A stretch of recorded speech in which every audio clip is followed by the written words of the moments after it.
Šis naujas LG Electronics Door-in-Door šaldytuvas yra didelės talpos, novatoriško dizaino ir premium stiliaus produktas. Door-in-Door dizaino šaldytuvai leidžia patogiai laikyti ir pamatyti turimus maisto produktus per langą, net neatidarius durelių. Kas yra įdomu, šviesa šaldytuvo viduje įsijungia automatiškai, kai jūs pabelsite į šaldytuvo dureles.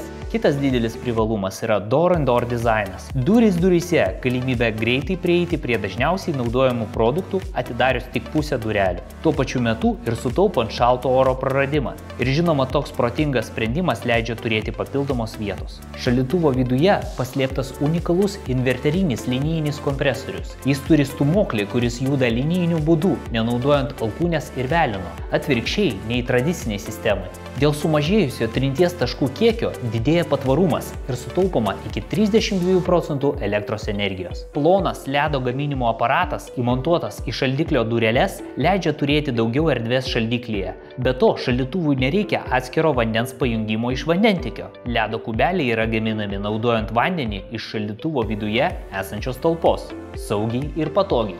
Daug lentynų, stalčių ir durų lentynėlių padės laikyti skirtingus maisto produktus tvarkingai.